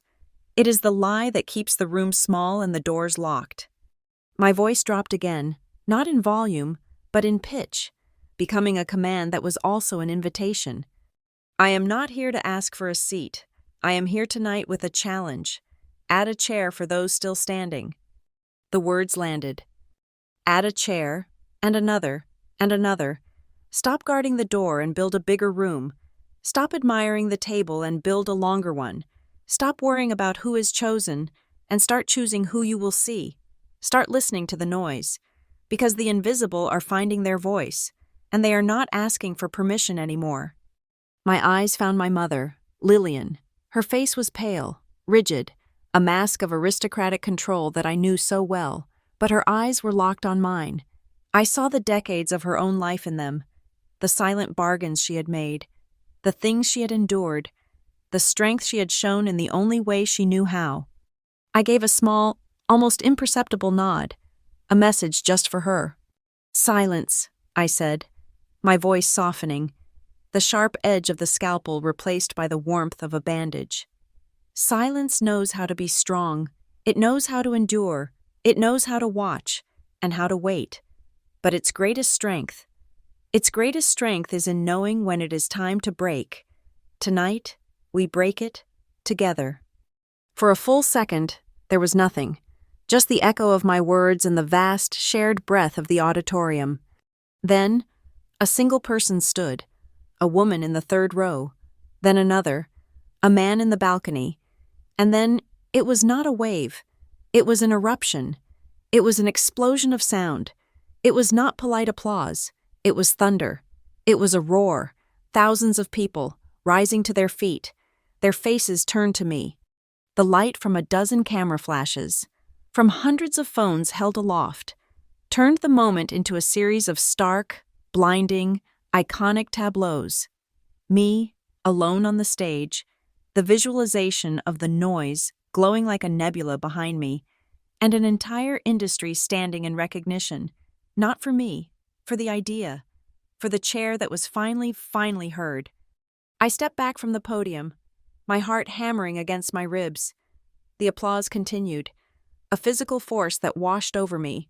I smiled, not a triumphant grin, a light smile, a smile of release. The speech was over. The absence in the front row had been filled, not by a person, but by a purpose. I walked off stage, the sound chasing me, a stagehand, her headset dangling, just stared, her eyes wide. A summit organizer grabbed my arm. "That was," she started, her voice shaking, but she could not find the words. I just nodded and kept walking. Backstage, the buzz was electric. People were crying, colleagues were embracing. I bypassed the green room, bypassed the handlers, and headed straight for the exit. My phone, buried deep in my jacket pocket, began its frantic dance. It was not a single buzz or a chime. It became a solid, vibrating brick of incoming notifications, an explosion of alerts. I could feel the digital shockwave spreading through the building and out into the world. I knew, without looking, that the words "empty seat speech" and "open door" were already lighting up screens. No symbols needed. The video, the clips, the quotes were already sliced, diced, and spreading like wildfire. I pushed open the heavy glass doors of the convention center. The night air was cool, a sharp contrast to the compressed heat and emotion of the auditorium. The city sounds of traffic and sirens were muffled, distant. I stood on the top step of the wide concrete plaza, alone for the first time in hours. The phone continued its desperate, ceaseless vibrating against my leg. I left it there. I did not need to see the texts from Evan. I did not need to see the missed calls from colleagues, or the inevitable, panicked, furious messages from my family. I looked up at the sliver of dark sky visible between the glass skyscrapers. I took a deep breath, the first clean, uncomplicated breath I had taken all night. I thought of Sloane. I thought of her file, of the red flags we had missed, of the noise she had become. I thought of the long, hard fight still ahead. But for this one, singular moment, the first battle was won. I whispered it to the empty plaza, to the uncaring city, and to the sister who was not there to hear it. We made it. The sunrise did nothing to blunt the glare of the digital world. My phone, which I had left charging on the hotel nightstand, was a solid block of light and vibration. It was functionally useless, a conduit for a global shockwave. When I finally picked it up, the lock screen was a scrolling, endless waterfall of notifications. It was not just the technology trades. Forbes had posted an opinion piece titled, "The Empty Seat, A Moral Reckoning in Healthcare Analytics." Bloomberg was analyzing Fairroot's potential market disruption based on ethical data prioritization. The major news networks, the ones who usually relegated tech to the business segment, were running clips of the speech on their morning broadcasts. The requests were overwhelming. Invitations to speak, to be interviewed, to offer comment. The Today Show wanted a 5-minute satellite window, a dozen high-profile podcasts, the kind that moved markets and shaped opinions, had sent urgent emails to my public inbox. The world, it seemed, was ready to listen. Then, there was the other noise, the noise I had been waiting for, the family message thread, silent for weeks, had ignited. It was my father who began, his words typed with a cold, formal fury. You have brought profound shame upon your parents. Your ambition has finally eclipsed your decency. You used a public platform to air a private grievance, and you have embarrassed us all. My uncle, his brother, was next. A disgraceful stunt. You made the entire family look like petty fools. We are fielding calls from colleagues, from friends. What were you thinking? A cousin chimed in. Why would you do this without warning us? You threw us to the wolves. Mara, this is all anyone is talking about. You made us collateral damage. Message after message, they landed like stones. They were not angry about Sloan. They were not concerned about the systemic failures, the ethics, or the truth. They were consumed by one thing: their appearance, their honor, their public-facing reputation. They were outraged that I had, without their permission, controlled the narrative. They were furious that the light I had held up had illuminated them, and they did not like what they saw. I read every word. I read them slowly, letting the predictable, acidic accusations wash over me. I felt the burn, the old sting of their disapproval, but this time it was followed by a profound, clarifying cold. It was not anger, it was acceptance. They were exactly who I thought they were. I did not type a single character in response. I closed the thread. My silence was the only answer they deserved. I ordered black coffee. I analyzed the market reports. I took a call with my engineering lead to triage the sudden, massive influx of server traffic. I was methodical. I was focused. At 10 a.m., the phone rang again. This time, it was not a text. It was a call. The name on the screen made my breath catch. Lillian Whitaker. I answered. Hello? Her voice was not frail, but it was old. The sound of dry paper and iron. They are saying you shamed them. It was not a question. It was a statement. I waited. They are fools, she continued, her voice devoid of sympathy. You did not shame them. Mara, you illuminated the truth. Shame is the pain they feel when they see their own reflection in that light. That is their burden to carry, not yours. I closed my eyes. A single hot tear escaped and cut a path through the numb coldness. What do I do now? Now.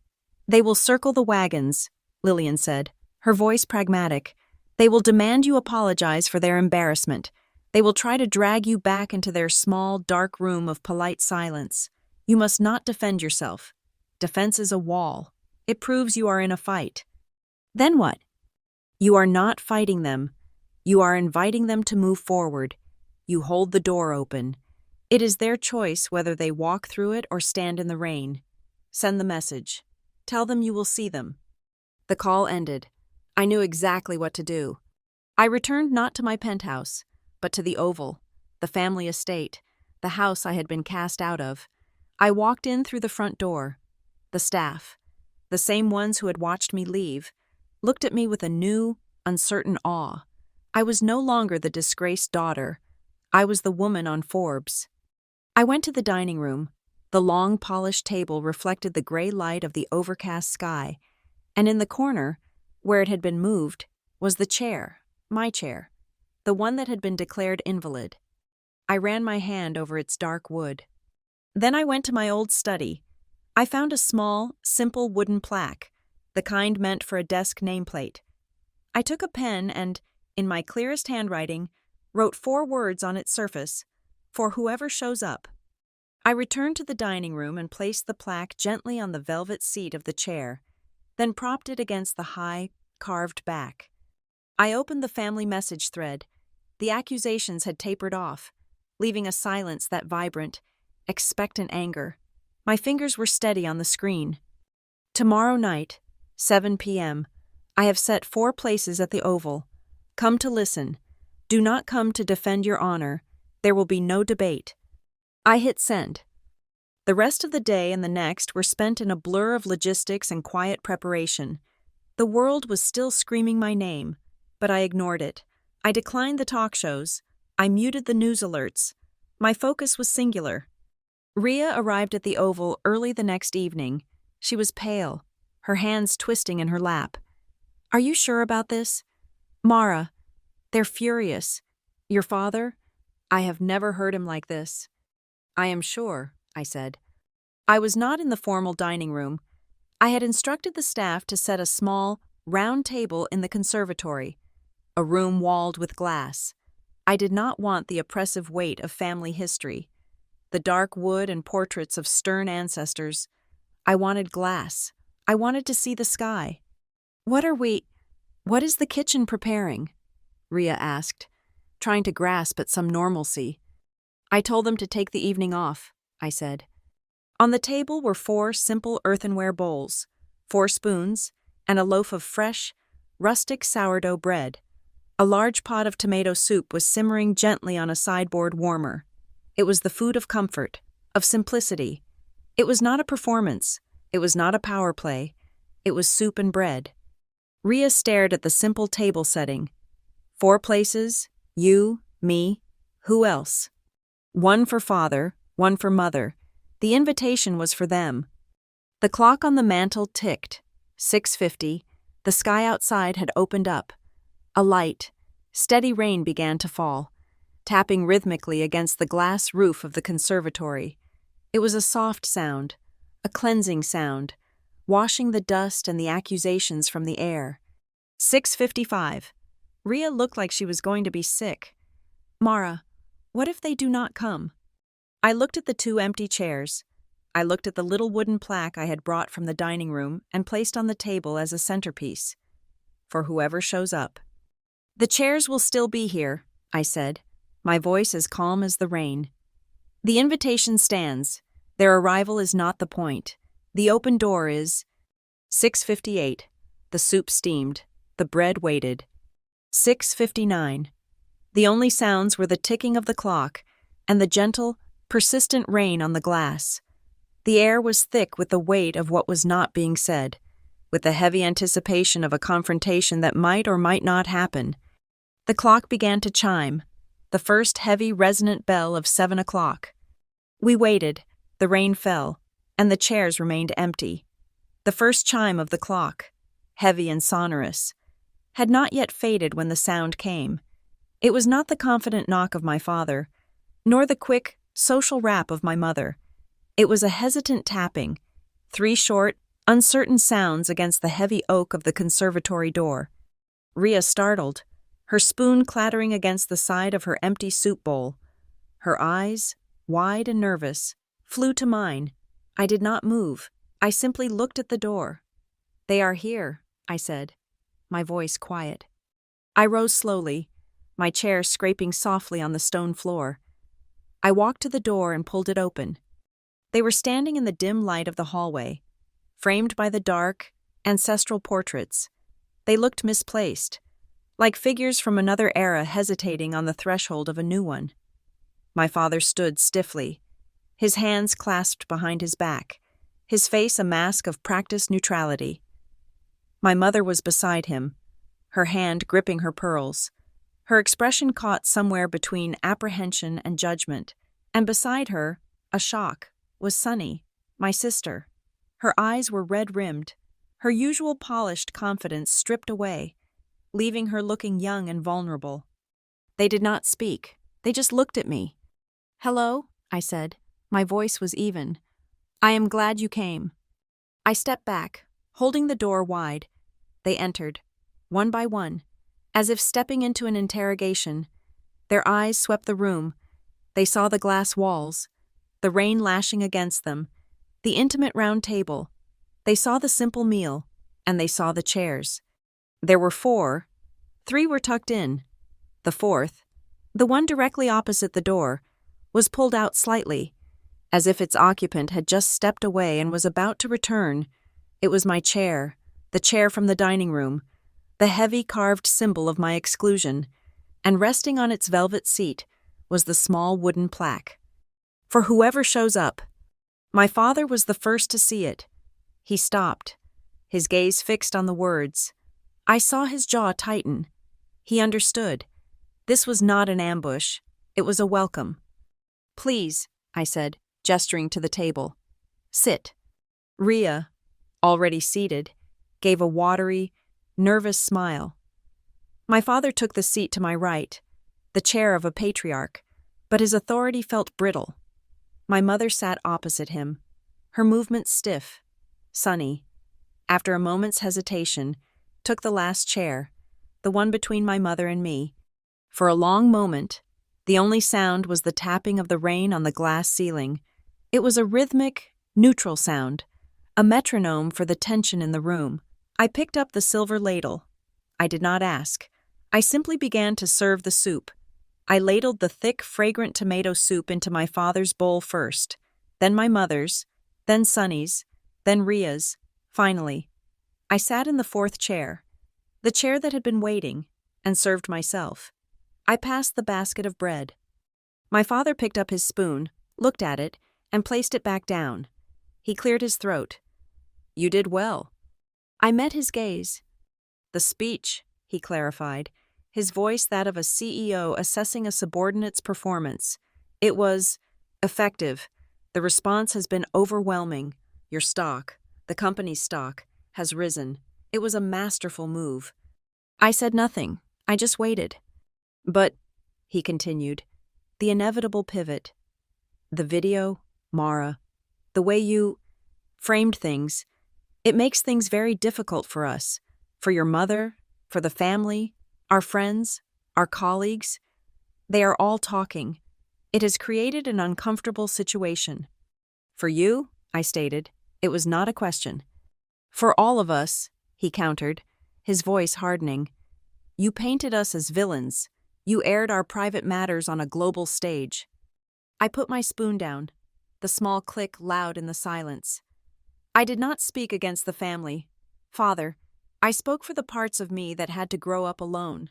I spoke for the girl who was told her pain was noise. I spoke for the sister who was not seen. I spoke for Sloane. The uncomfortable situation you are experiencing is the one I lived in for 20 years.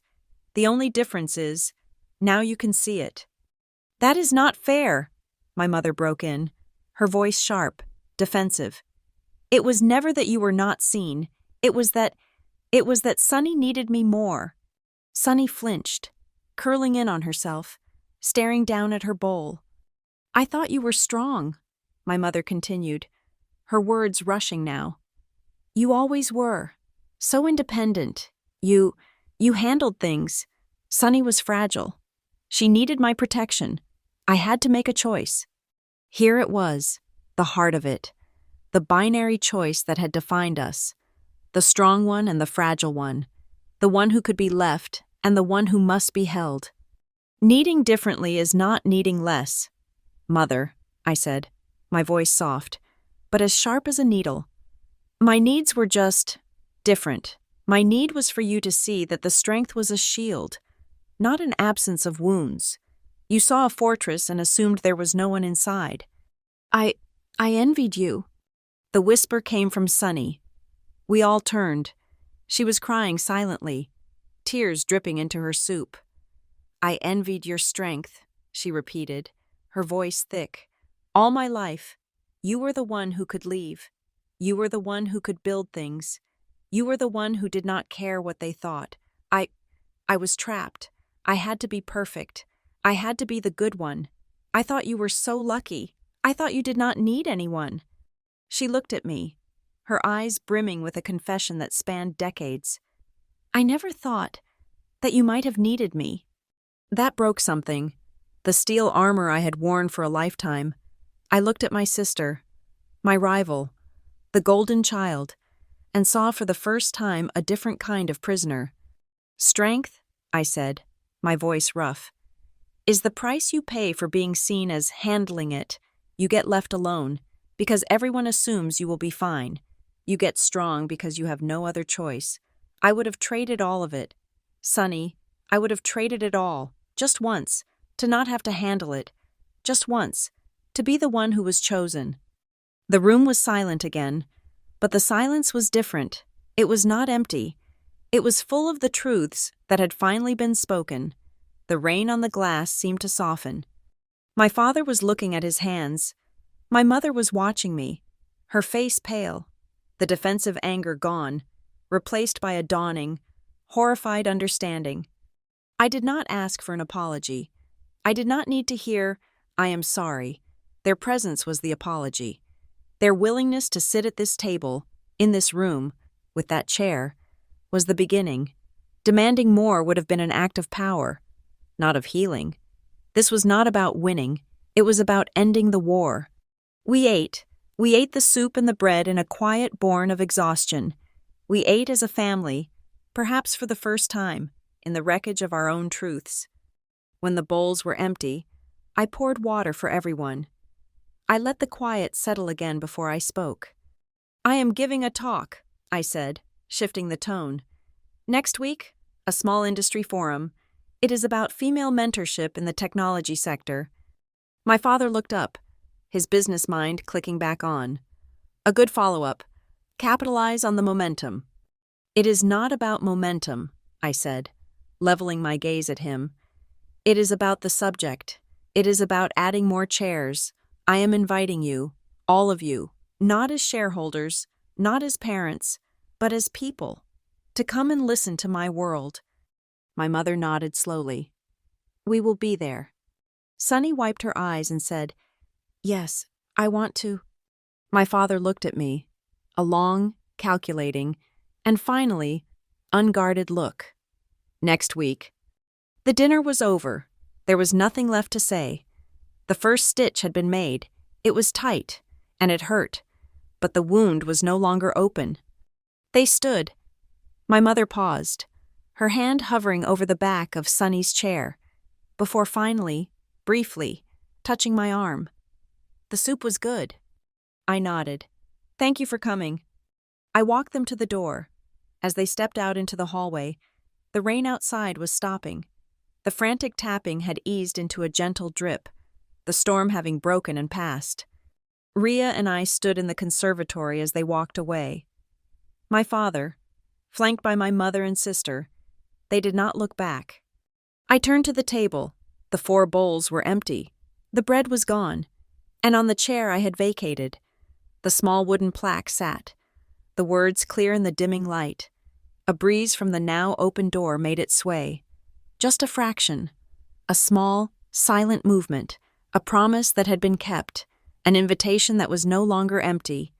Rhea let out a breath she seemed to have been holding for hours. "Well," she whispered, that.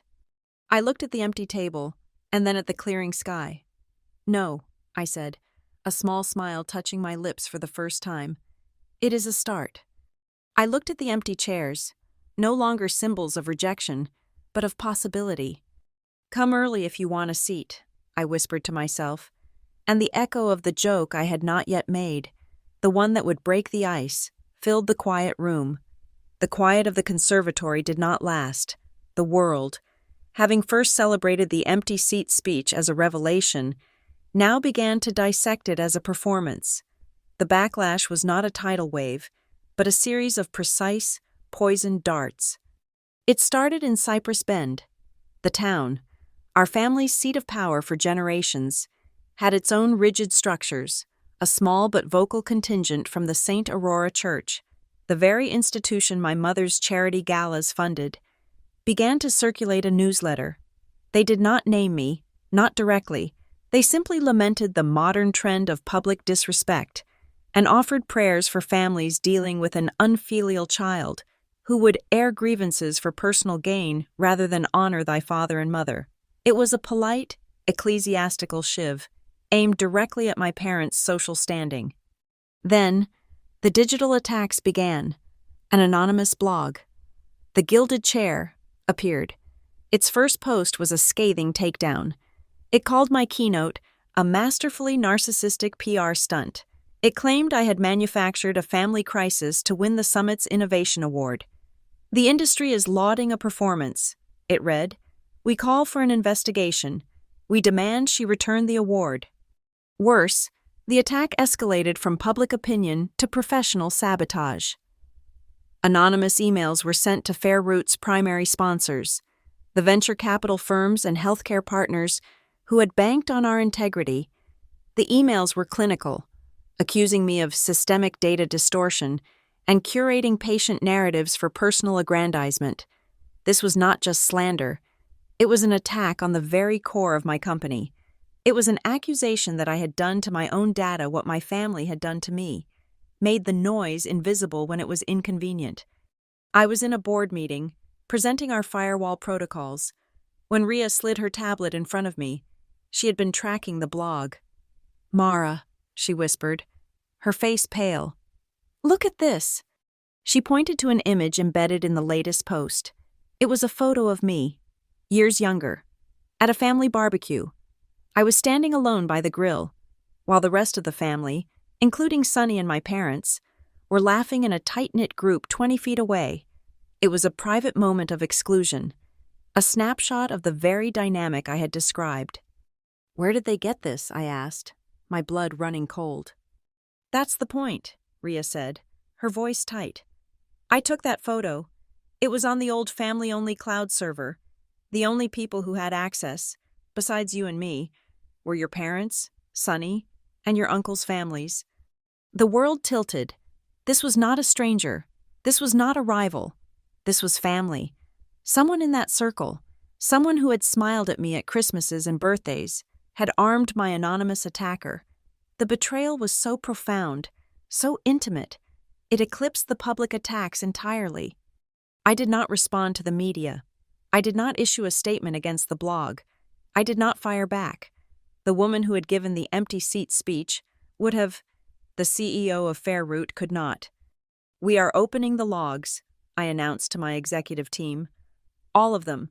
We are pulling every model card from the last 2 quarters. We are initiating a full, independent, third-party audit. We will post the raw findings, unredacted, on our main landing page. We will not defend ourselves. We will let the data speak." It was a massive risk. If they found a single anomaly, a single instance of bias I had missed, it would validate the accusations and destroy the company. But it was the only way.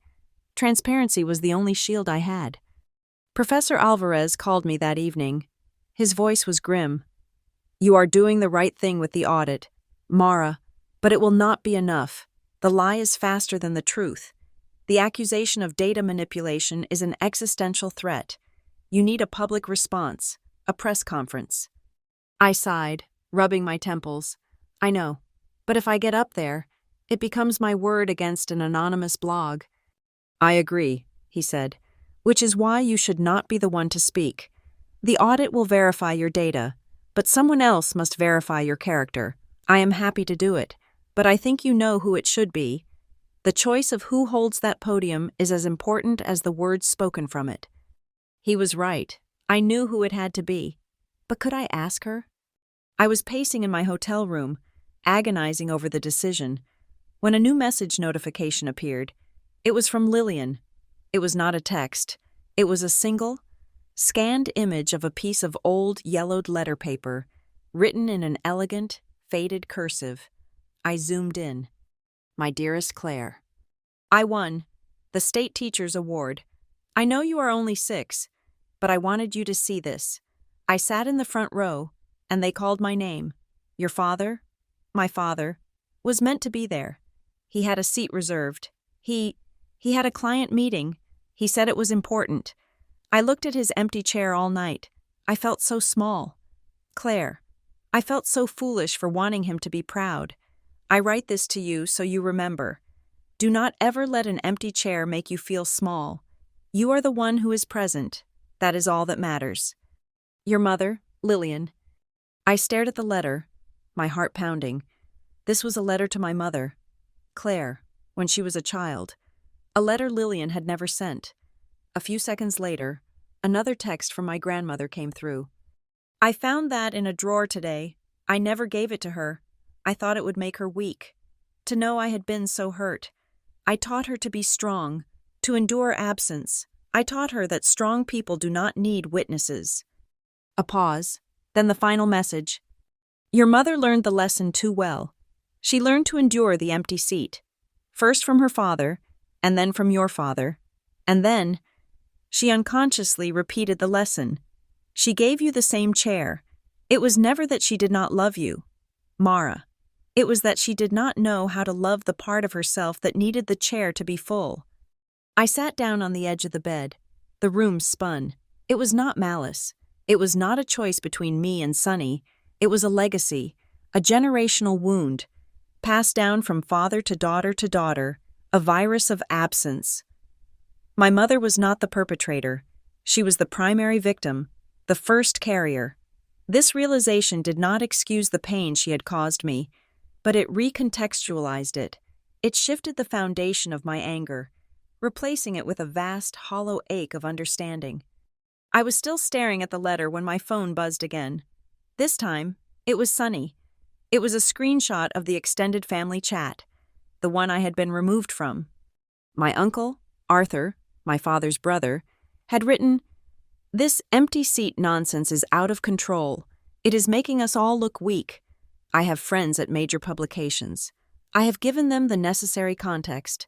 I have provided the truth to shut this narrative down." Underneath it, a reply from another cousin. "Uncle Arthur, that picture? Was that smart? It looks vindictive." Arthur's reply, "It is necessary. We must control the family's honor. She has to be stopped." There it was, the leaker, the source of the blog, the photos, the internal rot. It was not a stranger. It was my uncle, striking back to kill the empty seat story, to shut down the empty seat, to protect the family's image. I held the two messages in my hands. In one, the profound, tragic source of the wound. In the other, the petty, vicious attempt to cover it up. The old Mara would have taken that screenshot and destroyed him. I would have leaked it to the same press he was courting. I would have burned him to the ground. But I was not the old Mara. I looked at Lillian's letter. I thought of my mother, Claire, as a 6-year-old girl, being taught that her pain made her weak. I thought of the cycle. I knew what I had to do. I would not retaliate. I would not shut down my uncle. I would not meet his darkness with more darkness. I would let the truth speak. I would let it speak through a chair. Again, but this time, it would be different. This time, I would not be the one on stage. I picked up the phone. I knew who needed to be at that press conference. I knew who needed to fill the seat. Willow Hall was not a convention center. It was brick and wood, with high rafters and worn wooden floors. It was a place for town halls and community theater, a room that held the memory of 100 school plays and voting drives. And tonight, it was packed to the point of breaking fire code. The event, mentorship and the open seat, had taken on a life of its own. It was no longer a small forum, it was the nexus. I saw them all as I stood in the wings. I saw the journalists, pens poised, cameras ready, smelling blood or redemption. I saw the investors, their faces impassive, sitting in the section reserved for Fair Roots sponsors. They were here to witness, to gauge the fallout, and in the back row, clustered near the exit, I saw the protesters, the gilded chair contingent. Their arms were crossed, their expressions cynical, waiting for the performance. The pressure in the room was a physical weight, a thick, unbreathable air. Then I looked at the front row. Ria was there, twisting a program in her hands, looking paler than I had ever seen her. Beside her sat Lillian, who looked, as always, as if she were carved from granite and resolve. And next to her, in the seats that had been left pointedly open, were my mother, my father, and Sonny. They had come early. They were not sitting in a reserved VIP section. They were just there, on the simple wooden chair next to my father. The small plaque I had made leaned against the seat back. For whoever shows up, they had chosen to sit beside it, to claim it. The clock on the wall struck 7 o'clock. A local councilwoman introduced me with a voice that wavered between nervousness and excitement. I walked onto the stage. The applause was tentative, a mix of loyalty, curiosity, and hostility. A single spotlight found me. Beside me on the stage was a single, empty wooden chair.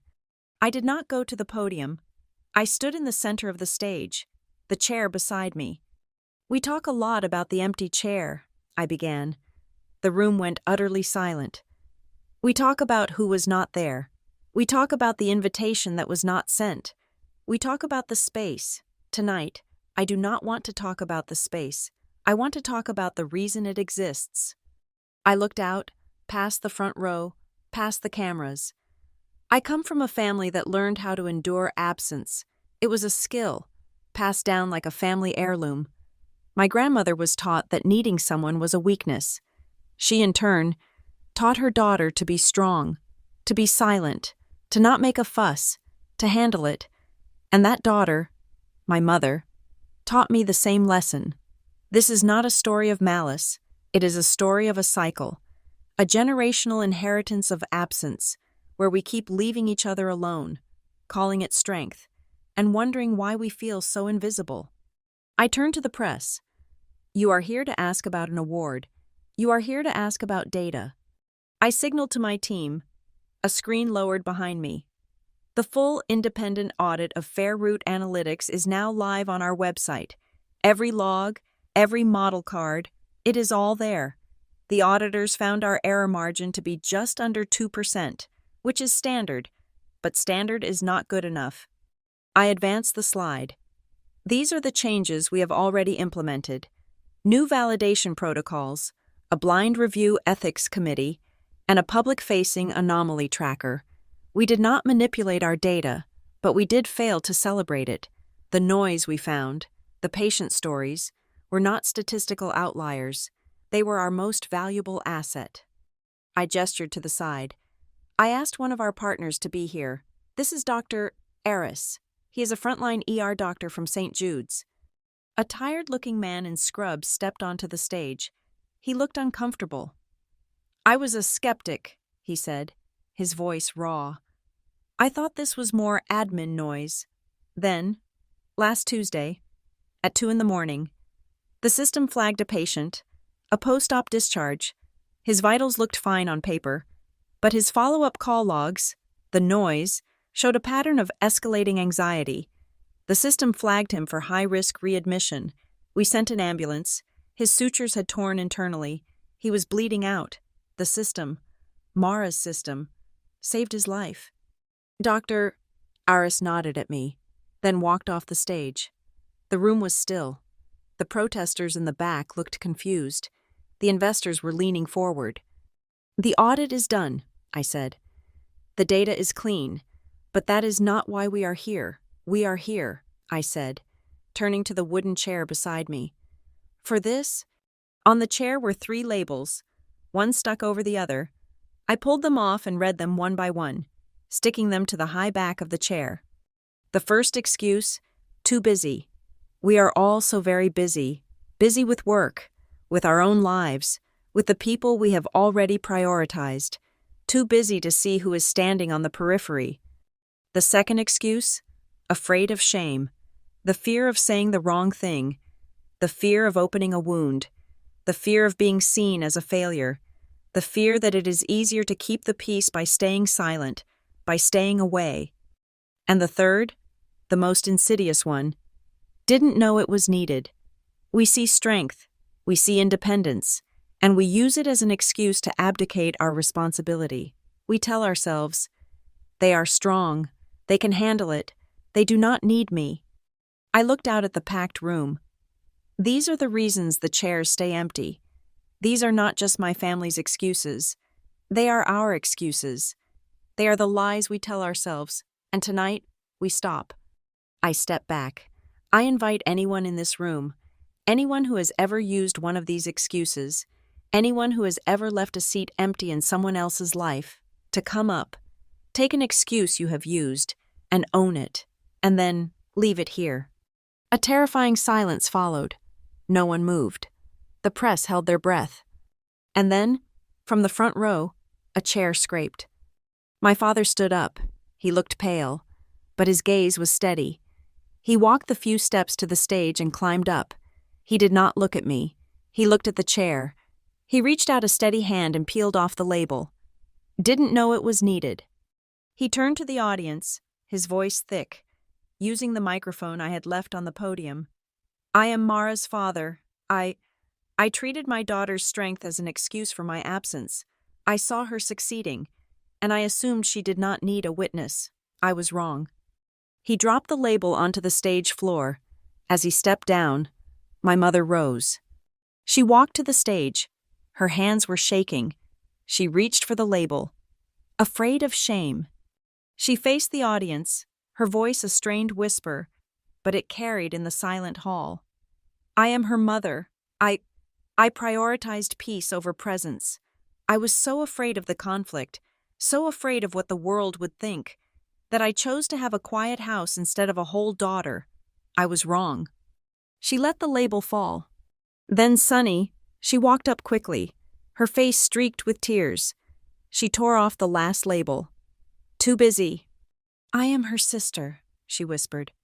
I enjoyed a seat that was always available to me. I enjoyed it so much that I forgot. I completely forgot who was left standing. I was just too busy. She dropped the label. The stage floor was littered with their confessions. The three of them stood at the foot of the stage, looking up at me. The room was holding its breath. This was the moment for the hug, the moment for the cinematic reunion, the photo op. I looked at them. I saw the pain, the regret, the raw, terrifying honesty. I did not move. I walked back to the microphone. Forgiveness, I said, my voice shaking but clear, is not erasing the past. It is not forgetting. Forgiveness is refusing to let the past own your future. It is taking the weapon they used against you and turning it into a tool. I turned to the empty chair on the stage. It was now free of its labels. I picked it up, and I turned it around, so it faced the audience. This was the empty seat, I announced. From this moment, it is the open seat. It is no longer a symbol of absence. It is a promise of presence.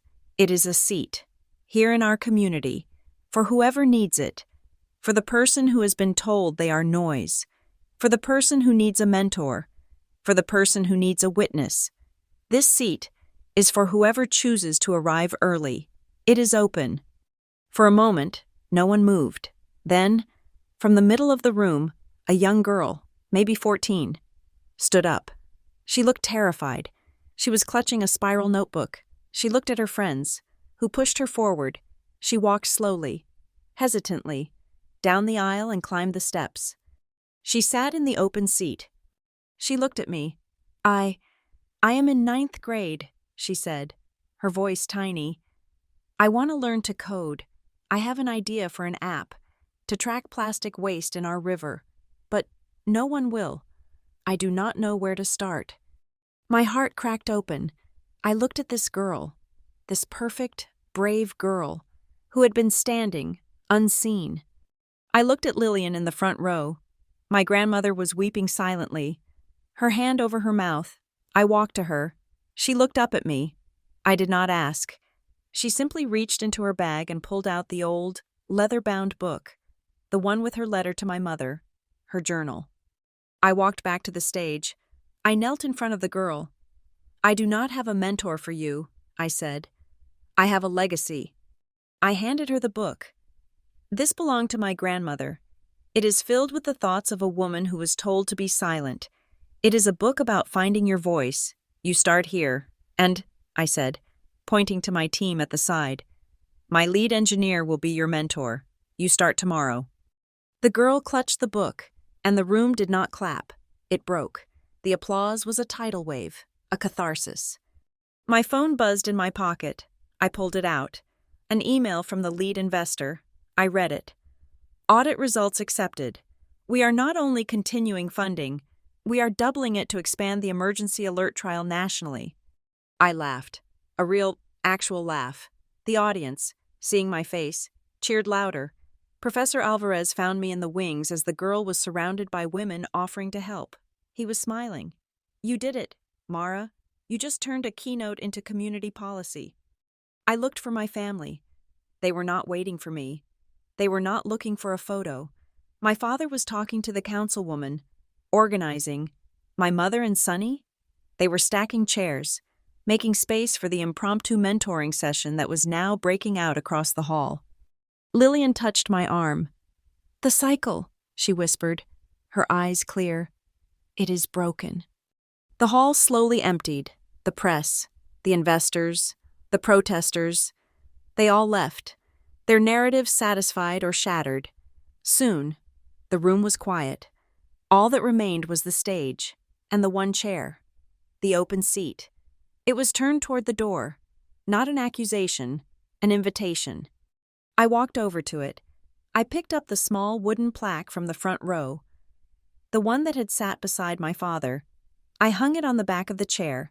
It no longer read, "For whoever shows up." I had turned it over. On the back, I had written 2 words: "Arrive early." I stepped back. The light from the hallway hit the wood, and for the first time, as the last echoes of the night faded, the applause that I knew would come in the morning paper did not matter at all. Thank you for listening to my story. I am so curious to know where in the world you are listening from, so please comment below and share your thoughts. Be sure to subscribe to Lila Revenge Stories, like this video, and give us extra support by hitting that hype button so this story can be heard by even more people.